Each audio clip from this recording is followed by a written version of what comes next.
Media के सभी साथियों को एक बार फिर प्रणाम करती हूँ, आप लोगों का स्वागत करती हूँ, अभिनंदन करती हूँ। तो देखिए, दिल्ली जाने का एक कारण तो आपको बता दिया मिश्रा जी ने। दूसरा कारण ये था कि मैं बैठकी पे घर होना चाहती थी। इतवार के दिन नवरात्रि शुरू हो गई है, तो मैंने सोचा कि घर जाके एक बार माँ दुर्गा और उनके 9 रूपों वाली देवियों को प्रणाम करके कलश स्थापित करके फिर मध्य प्रदेश आया जाए। तो इतवार को वापस आई। अभी 2 दिन से प्रेस वार्ता हमारी हो नहीं पाई। एक दिन कमलनाथ जी ने स्वयं प्रेस को संबोधित किया और उसके अगले दिन यानी कि कल हमारा वचन पत्र जारी हुआ। तो वहीं से शुरुआत करती हूँ, आप सभी लोगों को नवरात्रि की शुभकामनाएं देते हुए कि देखिए, कल कांग्रेस पार्टी ने मध्य प्रदेश के विधानसभा चुनाव के लिए अपना वचन पत्र जारी किया। और गौरतलब है कि हमने इसे घोषणा पत्र नहीं कहा, वचन पत्र का, क्योंकि प्राण जाए पर वचन न जाए, इस तर्ज पर मध्य प्रदेश की जनता के साथ हमने कुछ वादे किए हैं। और मुझे लगता है कि मध्य प्रदेश की जनता को इस बात पर पूरा विश्वास है कि एक तरफ तो जहां भारतीय जनता पार्टी और शिवराज सिंह चौहान जी के वादे, दावे और घोषणाओं, उनकी कथनी और करनी में बहुत बड़ा अंतर है, कथनी और करनी के बीच एक बहुत बड़ी खाई है, वहीं दूसरी ओर जैसा कि सोनिया गांधी जी कहती रही है कि मैनिफेस्टो हमारे लिए एक सेक्रेड डॉक्यूमेंट है, एक पवित्र दस्तावेज है। तो जो हमने पहले भी कहा वो करके दिखाया, इसलिए कांग्रेस की हर बात पर पूरा विश्वास है। और चूंकि जनता के बीच से ही हमारा वचन पत्र निकला है, कई महीनों तक एक लंबी प्रक्रिया एक्सरसाइज हुई जहां पर हर वर्ग के व्यक्ति को छूकर, उसके पास तक पहुंचकर, उसकी समस्याओं को समझकर, उन समस्याओं के निवारण स्वरूप ये वचन पत्र निकला है। और यही कारण है कि हमें इतना आत्मविश्वास है कि हमने चुनाव से 1 महीना पहले ये वचन पत्र जारी किया, क्योंकि न सिर्फ हम जनता के और धरातल के मुद्दों पर चुनाव लड़ना चाहते हैं, बल्कि हम चाहते हैं कि हमारा वचन पत्र जनता तक पहुंचे, समझे और फिर बोले। और मैं चाहती हूं कि एक रिवर्स काउंटडाउन हमारी मीडिया के साथी भी करें कि भारतीय जनता पार्टी अपना घोषणा पत्र, जो कि असल में झूठ और जुमलों का पुलिंदा ही होता है हर बार, वो कब निकाले। बहुत से प्रदेशों के चुनाव ऐसे रहे कि पहले चरण के चुनाव के 2 दिन पहले तक मैनिफेस्टो नहीं आया था, क्योंकि इनका चुनाव ना मुद्दों पर होता है, ना वादों पर होता है, ना दावों पर होता है, केवल झूठ और जुमलों का पुलिंदा होता है। तो देखिए, मध्य प्रदेश के मीडिया डिपार्टमेंट की ये कोशिश रहेगी, हम प्रयास करेंगे कि जनता से जुड़ा एक मुद्दा हम रोज उठाएं, उस पर प्रेस वार्ता करें। और जिस तरह से शिवराज सिंह जी के कुशासन और जंगल राज में जनता का जीवन नारकीय बना, उसमें सुधार लाने के लिए कांग्रेस पार्टी क्या करे,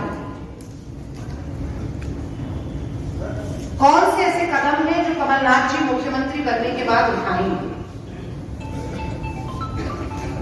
ये जो निराशा का एक अंधकार मध्य प्रदेश में है, उसे चीर कर हम किस तरह से उजाला लेकर आएंगे, हर एक ज्वलंत मुद्दे पर हम प्रकाश डालेंगे एक प्रेस वार्ता के जरिए।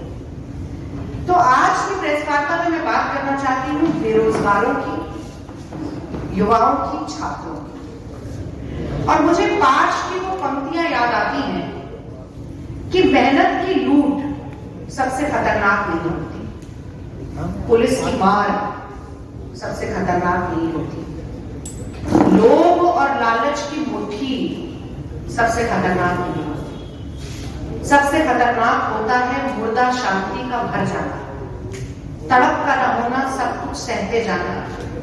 सबसे खतरनाक होता है हमारे सपनों का मर जाना।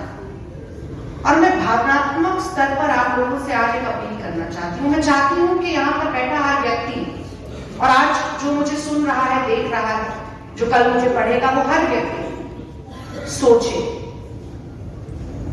एक पत्रकार की तरह भी सोचे, लेकिन मानवता से भरे एक इंसान की तरह भी सोचे कि 3000 करोड़ का व्यापक घोटाला होता है।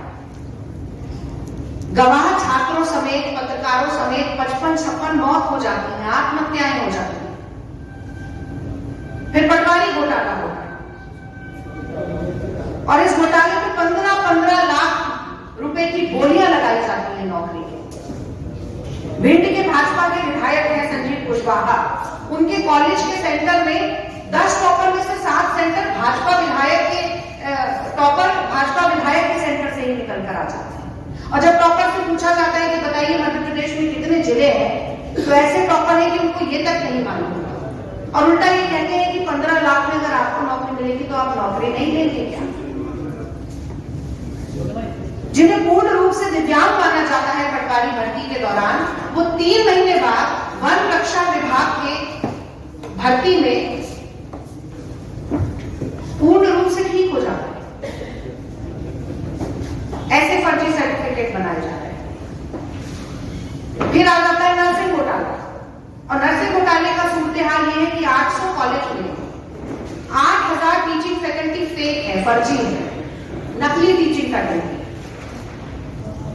3 साल से नर्सिंग का एग्जाम नहीं हो रहा है और कई जगह तो ऐसी है जहां पर 2015 का जो ज्ञापन निकला था उसी को आधार बनाकर बिना किसी चयन प्रक्रिया की भर्ती कर दी जाती है। सीबीआई जांच बिठानी पड़ती है, 19 कॉलेज तक रद्द हो जाते हैं। पैसा कानून जिला समन्वयक की भर्ती के लिए पहले विज्ञापन जारी होता है, 809 अभ्यर्थियों की सूची भी बनती है और उसके बाद ये सारी प्रक्रिया को निरस्त करके बंदरबांट शुरू हो जाती है, जो ये अक्सर करते ही रहते हैं। और उस बंदरबांट में संघ और भाजपा के सारे कार्यकर्ताओं को भर लिया जाता है और वो जो मेरिट के आधार पर सूची बनी थी वो बेकार हो जाती है, मिट्टी में मिल जाती है। कौन सा गई, उन्होंने कहा कि निवेश को आकर्षित करना पड़ता है, ऐसे हाथ महिला के बुलाने से निवेशक नहीं आता। जब वो प्रदेश की परिस्थितियां देखते हैं, जब वो देखेंगे कि इतना भ्रष्टाचार है, जब वो देखेंगे कि क्राइम रेट इतनी हाई है, जब वो देखेंगे कि घोटालों के सरताज है शिवराज, तो कौन निवेशक यहाँ आना चाहेगा? अब सरकारी नौकरियों की बात कर लेते हैं। चाहे एम्प्लॉयमेंट एक्सचेंज का डेटा आप देखें या यशोधरा राजे सिंधिया ने जो विधानसभा में जवाब दिया एक प्रश्न के चलते, तो आप पाएंगे कि प्रदेश में 39 लाख रजिस्टर्ड बेरोजगार हैं। तो बेरोजगारों की संख्या तो करोड़ों, 2 करोड़ है, तो कम से कम 1 करोड़ तो बेरोजगार होंगे ही होंगे। जो रजिस्टर्ड है 39 लाख है और उसमें से शिवराज सिंह जी की सरकार ने पिछले 3 साल में 21 लोगों को रोजगार दिया है। मैं दोहराना चाहती हूं, 21 लोगों को रोजगार दिया है। ये हाल है। पटवारी परीक्षा में भर्ती के लिए 6000 पद थे, 12 लाख एप्लीकेंट्स थे और उन एप्लीकेंट्स की डिग्री थी BA, BTech, MA, MCom, MSc। कुछ समय पहले चपरासी की भर्ती के भी आवेदन निकले। 1333 पद खाली थे जिसके लिए 4 लाख आवेदन थे। उसमें न्यूनतम शैक्षणिक योग्यता जो चाहिए थी वो थी 8वीं पास और जो अभ्यर्थी थे उनकी क्या डिग्री थी? MBA, MA, MCom, MSc। तो शिवराज सिंह सरकार के राज में दुपहिया वाहन है पर पेट्रोल डीजल गायब, सिलेंडर है पर गैस गायब है, शौचालय है पानी गायब है, डिग्री है नौकरी गायब है, थाली है खाना गायब है, जीवन है खुशी गायब है। मैं याद दिलाना चाहती हूं, बहुत जरूरी बात है ये कहना कि नौजवानों को, छात्रों को राष्ट्र शक्ति क्यों कहा जाता है? ये माना जाता है कि किसी भी देश की नवनिर्माण की नींव का पहला पत्थर जो है वो नौजवान अपनी पीठ पर ढोते हैं। ये माना जाता है कि किसी भी देश का नाम अगर विश्व पटल पर स्वर्णिम अक्षरों में लिखा जाएगा तो उसकी कलम नौजवानों के हाथ में होगी। जल्द से जल्द उन सरकारी नौकरियों को भरा जाएगा। 3 साल में शिवराज सिंह 21 सरकारी या अर्ध सरकारी नौकरी दे पाए। हम वार्षिक कैलेंडर बनाकर 2 लाख पदों को जल्द से जल्द भरने का काम करेंगे। मध्य प्रदेश में जितने भी भर्ती नियम है उनके विरुद्ध जो भी भर्तियां हुई, पेपर लीक हुए, भाई भतीजावाद हुआ है, भ्रष्टाचार हुआ है, उसकी जांच पड़ताल करके दोषियों को जेल की हवा खिलाना भी कांग्रेस पार्टी अपना धर्म समझती है। और जैसा कि मैंने कहा, कमलनाथ जी देश के वाणिज्य मंत्री भी रहे। निवेशकों को प्रदेश में लाना, प्राइवेट सेक्टर को मजबूत करना, प्राइवेट नौकरियों का सृजन होना किस तरह से किया जाता है उन्हें बखूबी आता है। उनका वादा है कि 5 लाख करोड़ का निवेश होगा मध्य प्रदेश में, 1000 नई औद्योगिक इकाइयां बनेगी और 1 लाख एमएसएमई इकाइयों को प्रारंभ करने का लक्ष्य पूरा करके हमारी सरकार दिखाएगी। 1000 करोड़ रुपए का स्टार्टअप कॉर्पस फंड स्थापित किया जाएगा। जो लोग स्वरोजगार, वो नाली की गैस पर पकौड़ा करने की बात नहीं कर रही हूं मैं, जो मोदी जी कहते रहे कि अब बेरोजगारी है, 2 करोड़ नौकरी हम दे नहीं सकते तो नाली की गैस पर पकौड़े देते हैं। और जो स्वरोजगार करना चाहते हैं, अपने स्टार्टअप क्रिएट करना चाहते हैं, उनके लिए 1000 करोड़ का कॉर्पस फंड हम बनाएंगे। 25 लाख से 5 करोड़ रुपए तक के ऋण को सरल प्रक्रिया से उपलब्ध किया जाएगा और छोटे छोटे व्यवसाय के लिए 50,000 रुपए तक का जो ऋण है वो बिना किसी ब्याज के कांग्रेस पार्टी